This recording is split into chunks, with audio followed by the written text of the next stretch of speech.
The movie begins at a big event where the hall was filled with attendants. A man named Mr. Fuga Kumar, who has done path-breaking work in aerospace engineering, walked into the stage to make a speech. The crowd applauded as he walked into the room, and Fuga smiled in response, being grateful. He began by talking about India, describing it as a developing country often seen as a source of cheap labor and call center workers.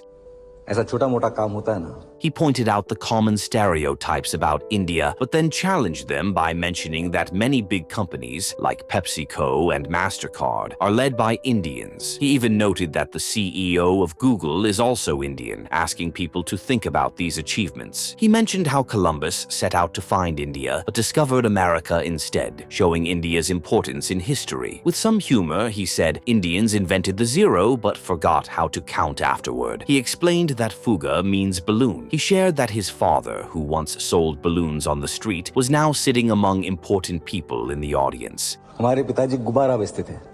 He said this big change in their lives was because of one person, Anand Kumar. In Patna, 1996, Anand Kumar is being rewarded. He was this year's Ramanujan Debate Prize winner. The announcer called him, and the Ministry of Education gave him a medal. After the prize, the minister started giving a speech. During his speech, the minister highlighted the need for Indians to think globally, pointing out that the world was not just for Americans, British, Japanese, or Chinese. He also promised to support anyone working toward India's progress, regardless of their background. He mentioned the success of Anand and used him as an example to inspire others. After the event, Anand ran to his house in excitement. He peeked through the door and saw his girlfriend, Supriya. He spoke excitedly about his plans to study at Oxford or Cambridge and earn a PhD in mathematics. He mentioned that Ishwar wants the same thing. Surprised by him calling his father by his first name, she proceeded to tell him that it would take years to achieve his. Unfazed, he then complimented her beauty using ratio, confusing Supriya. हम तुमको सुंदर नहीं लगते का? He took out her picture from his pocket and started explaining the calculation behind the numbers he used to express her beauty. This resulted in a playful banter, and Supriya got up to leave. He pulled her in and reassured her that he loves her, even though she compared his love for her with math. He sat her down next to him and gave her a love letter before fleeing out. She opened the folded paper and started at the binary numbers that he wrote as a love letter, confused. आज बोलेंगे? After leaving, Anand went to the library and sat on the floor near a shelf reading a foreign book. As he was doing so, a man approached and questioned him. The man demanded to know Anand's full name, insisting he didn't look like a student there. He told Anand that outside students were not allowed and ordered him to leave. Anand initially ignored him, but then tried to explain he was solving a problem and asked for a few minutes, adding that he came every week from Patna to read the journals. The man dismissed him, saying those journals were of a very high standard and doubted Anand could solve anything. अब आना भी मत. चलो निकलो.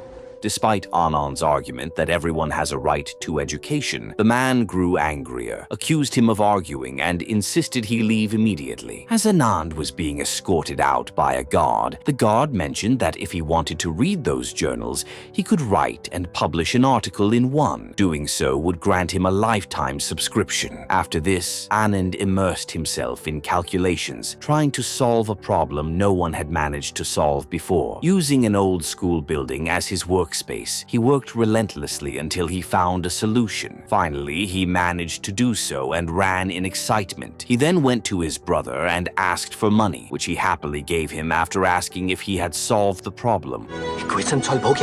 He then went to the post office to mail his discovery. Anand's father, a simple postman, was his constant supporter. When he saw him in the post office, he asked what he was doing, and Anand told him that he had solved the problem he was on. When Anand couldn't afford the postage, his father gathered contributions from friends to ensure the article was sent. The other men in the office seseemed hesitant, but Anand's father remained optimistic.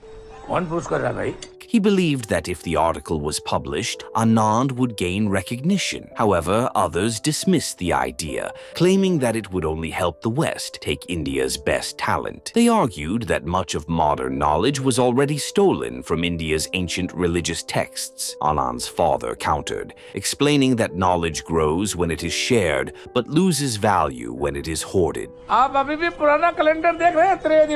Another man scoffed, saying, spreading knowledge does nothing and that only the king's son becomes the prince. Anand's father rejected this outdated thinking, saying times had changed and now only those capable of ruling would ascend to power. After saying this, he went out and rode his bike to his mother. He greeted and gave her the sweets he'd brought her.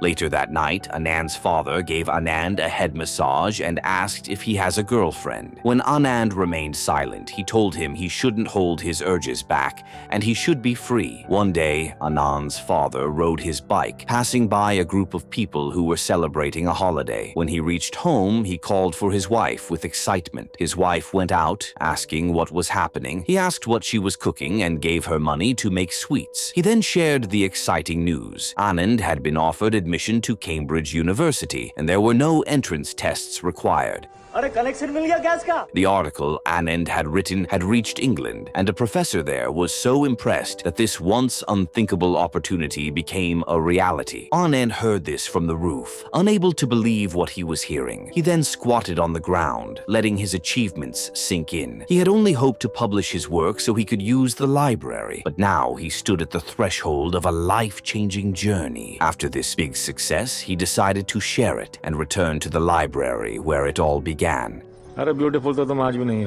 He took the book his work was published in and showed it to the librarian who had kicked him out before. He reminded him that he asked for his name before and opened the book to show him his name written inside the book along with the article he had published. The librarian looked at him in awe, but Anand walked out nonchalantly. As he was walking out, he saw the guard who gave him the advice to publish an article and thanked him for the life-changing advice. Back at home, the joy was infectious. Anand's father was practically glowing as he told everyone about his son's brilliance. They got him new clothes and took him so that he could get his picture taken for a passport. Encouraged by his father's support, Anand decided to visit Supriya's father. Although doubtful of Anand's humble background, Supriya's father couldn't overlook the importance of Anand's achievement and recognized his potential. He acknowledged Anand with a mix of politeness and skepticism, noting that people from Anand's background rarely achieved such heights. He asked whether Anand had secured admission and, more importantly, if he could afford to go to England, pointing out the challenges of such a journey. Anand explained that his father had taken a loan against his Provident Fund to cover half the expenses and that the education minister had promised to help with the rest. Supriya's father seemed surprised but offered his best wishes, albeit in a slightly dismissive tone, as he ended the conversation.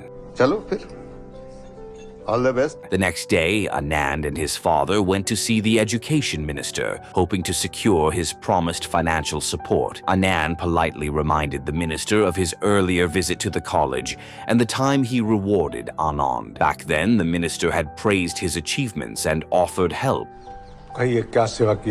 The minister vaguely acknowledged the event, speaking in lofty terms about supporting anyone who contributed to the country. However, when Anand mentioned money, the minister dismissed the idea entirely. He started a lecture about the dangers of focusing on money at a young age, urging Anand to rely on hard work instead. He compared Anand's situation to Bhagat Singh, emphasizing that true greatness comes from dedication, not financial concerns.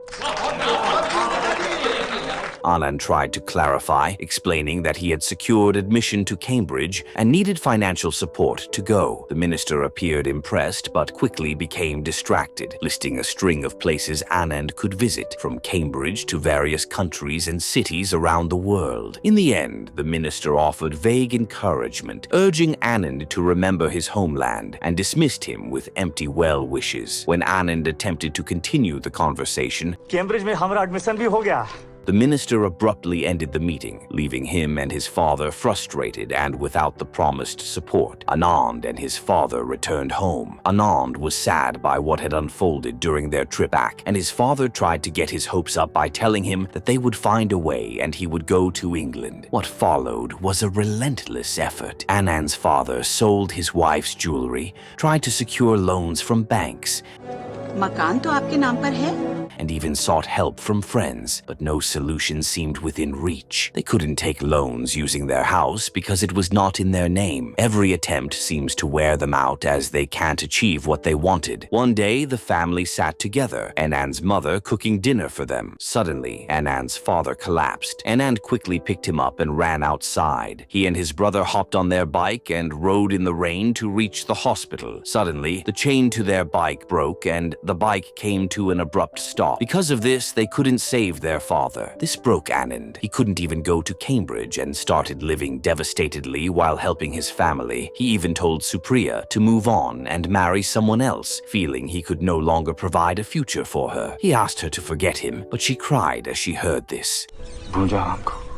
To make ends meet, Anand started selling cakes on his father's old bicycle. His beloved math books were now reduced to wrapping paper for the baked goods. Each day, he went door to door and traveled on public transport to sell the cakes. At night, he would return home and prepare for another round of sales the next morning. One day, as he handed a cake, he realized the paper he had used as a wrapper was his acceptance letter to Cambridge. He hesitated but eventually handed over the cake. Later, he peeked through the door and saw the letter discarded into a nearby fire. Despite this, Anand continued his routine, cycling through the streets to sell cakes. As he was cycling, he almost collided with a car and fell. The car's owner, a wealthy businessman named Lalan Singh, stepped out and scolded him harshly. Anand ignored the insults as he gathered the money he had dropped. Suddenly, Lalan recognized Anand and was shocked to see someone so talented in such a situation. He invited Anand into his car, offering to discuss matters further at his home. Lalan instructed a man to retrieve Anand's bicycle and then drove Anand to his house.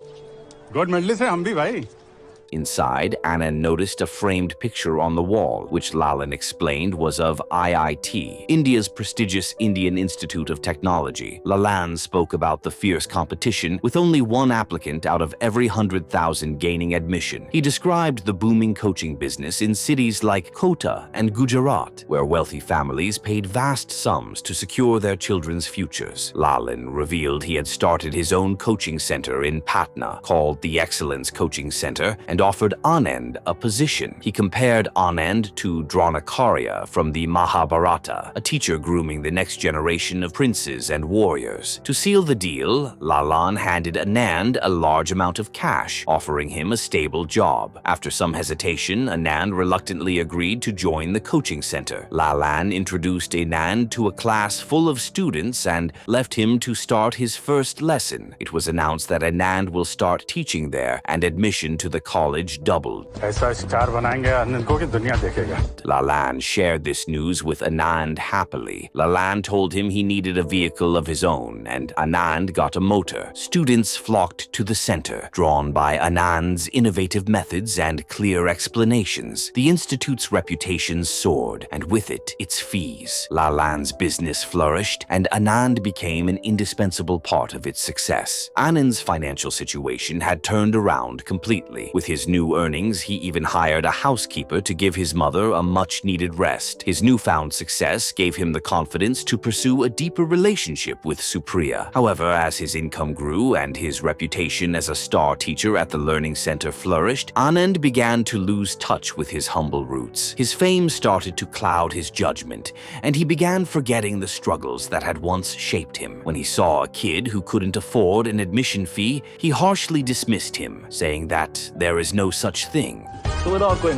One night, Anand attended a party with the wealthy elites of the town. After the event, he decided to head home on his bicycle. However, he was drunk and struggled to get started. As he sat on the bike, he noticed a young boy nearby, deeply focused on solving a math problem. Curious, Anand asked the boy about his work. The boy explained he was studying mathematics despite having to leave school. When Anand suggested a method to solve the problem, the boy quickly applied it and confirmed it worked. Just as they were talking, someone angrily called the boy to do chores, shouting at him to drop his books and hurry up. The boy replied that he would come in a minute, then left reluctantly. As the boy went to answer the call, Anand stayed back and picked up the papers the boy had been working on. He quietly read through them, intrigued by the boy's work and abilities. As he was reading, a pedicab asked if he wanted transportation, and he got on the pedicab. Anand struck up a conversation with the driver, who turned out to be the boy's father. The driver shared his frustration, saying his son spent too much time studying and not enough time helping the family. He bitterly remarked that education was a privilege reserved for the rich, while the poor would never have a place in society. Politicians and officials' children, he said, were destined to lead the country, while people like them would remain invisible. The pedicab driver's words stirred something deep within Anand.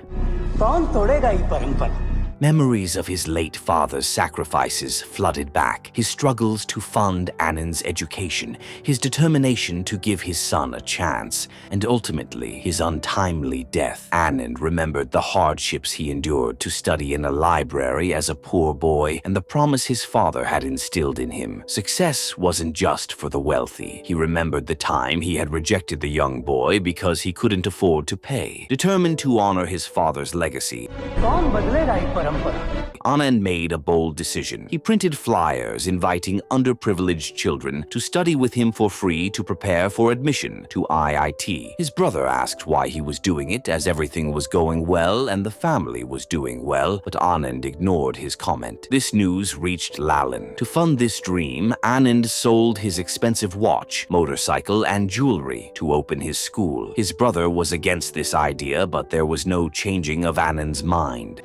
ले लो Back in school, students angrily asked for Anand, saying that they paid for his class and not other teachers. Supriya, unable to accept Anand's priorities, broke off their relationship, accusing him of ruining his own life. She told him she would marry another man and gave his love letter back, but Anand remained resolute, focused on helping those who needed him most. She walked away, crying as Anand looked at her from behind. नकली समंदर में अकेले ही डूब जाएंगे। Word of Anand's free school quickly spread, and children from far and wide traveled to enroll. They were driven by hope and determination, no matter how far they had to journey. Kids quit their job to go and learn from Anand. When the class began, the ground was flooded by students. The overwhelming response forced Anand to select only 30 of the most dedicated students. Inside the class, one student came to the class late and asked him to take him in. Anand told him that it was full, but the boy persisted, telling him he would sit on the side. Anand, because there is nothing he could do, told him to work hard and come back next year. After the boy left, Anand started asking the names of each student and what they wanted to be in the future. Along them was Fuga Kumar. Sir Fugga, Balia se. He told the class he stole his neighbor's hen to afford coming there. Each student shared their own story, and Anand took his time to get to know them. While Anand was teaching, Lalan walked into the classroom. Anand greeted him, but Lalan looked upset and asked why Anand had left his coaching center without saying anything. He handed sweets to the students, but quickly became serious. Lalan sarcastically said teaching for free was good for publicity and suggested it could have been part of his coaching center. He told Anand to stop wasting time and come back to the center. Anand said no, explaining that the students needed him.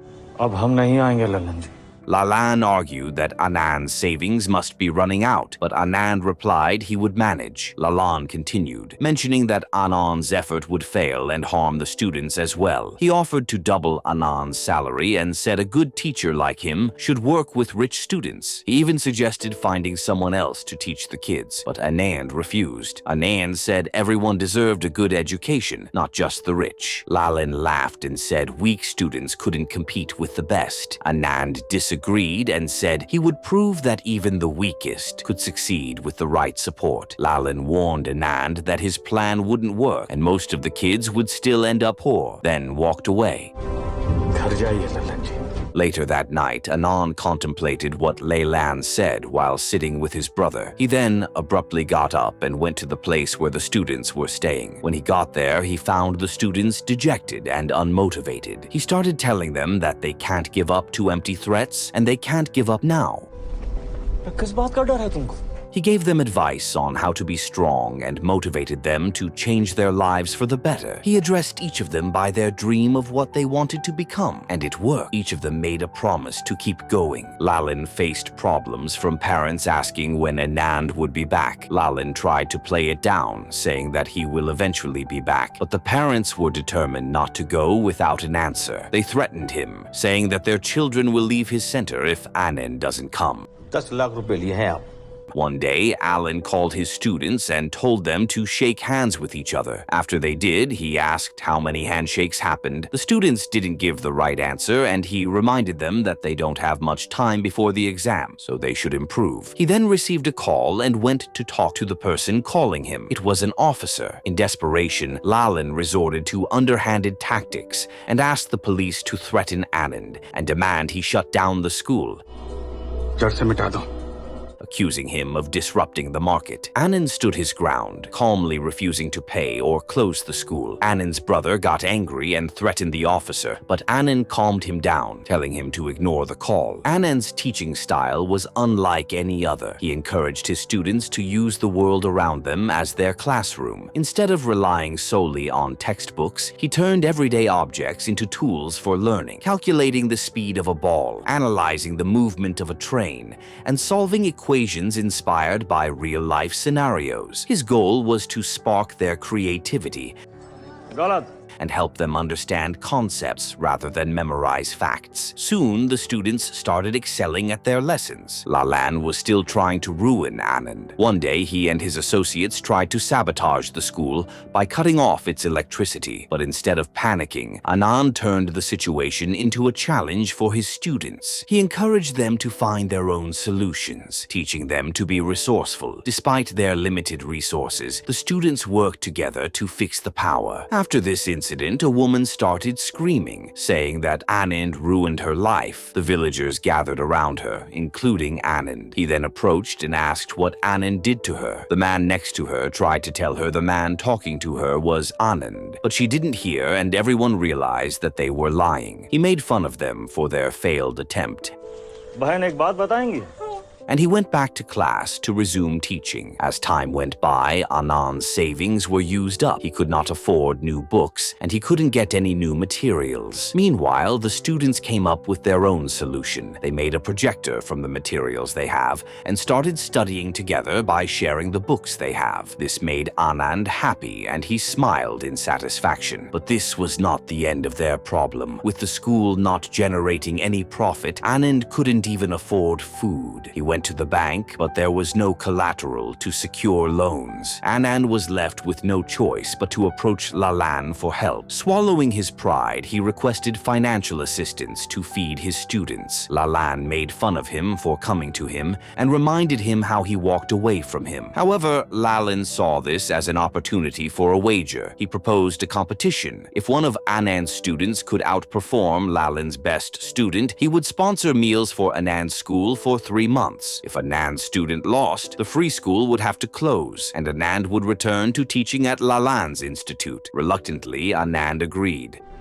3 महीने का ration देंगे आप? The terms of the agreement were written and signed in front of witnesses, including a mentor from Lalan's institute. The next day, Anand and his Super 30 students arrived at Lalan's learning center to take the test. The competition drew considerable attention, with journalists present to cover the event. The following day, results were announced in the presence of the same witnesses and more reporters. To Anand's surprise, the mentor overseeing the event turned out to be Supriya's new fiancé. At this time, Anand's brother came to Anand and told him that Fuga was nowhere to be found, and the rest of their money was gone too. As the announcement was made, things took a grim turn. Lalan's institute scored marginally higher, winning the competition by just 1 percentage point. Lalan, triumphant, called Anand to the stage to declare the closure of his school.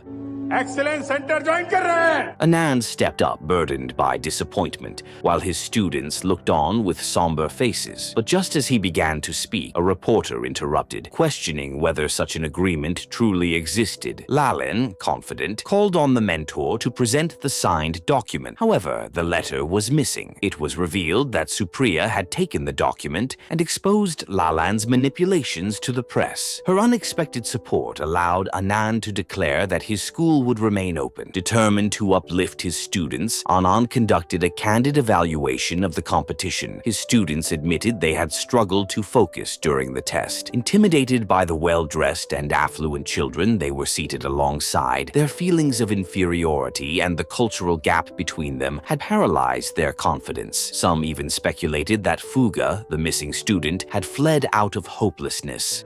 शायद इसीलिए फुंगा भाग गया sir. Anand devised a solution. He canceled traditional lessons the next day, declaring it a holiday. Instead, he assigned his students the task of performing a 20-minute play entirely in English. They cannot talk in Hindi at all. Though baffled by the idea, the students complied. Stumbling over words and drawing initial ridicule, they persisted. The crowd initially dismissed them, but they persisted, screaming in unison and shutting everyone. By the end, their satire about class disparity had the audience, including the rich students, clapping along. The crowd enjoyed their dance and everyone joined, making the holiday memorable. After some days, Anand went to a shop and talked to the owner. He predicted that he would go bankrupt in 3 years and proved his theory with calculations. The owner asked if there was a solution.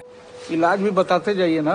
And Anand offered to give financial advice in return for groceries. News of Anand's actions made headlines, sparking panic for the Minister of Education, who had financial interests tied to Lalan's institute. The minister pressured Lalan to ensure Anand's students were barred from taking the IIT entrance exams. Soon after, Anand faced a direct threat. A reporter came to warn him that assassins had been hired to kill him. One of the hired men, indebted to Anand's late father for protecting his family's dignity, refused to carry out the plan and instead tipped off Anand. Anand's brother went to the police to report this, but the police weren't willing to help. That evening, Anand was ambushed and shot in the stomach while delivering food to his students. The attackers attempted to finish the job, but their weapon malfunctioned. Anand resisted fiercely until his brother arrived with makeshift weapons. Fuga, the missing student, was staying with the men who attempted to kill Anand. While there, he heard Lalan scolding the men for not finishing their job.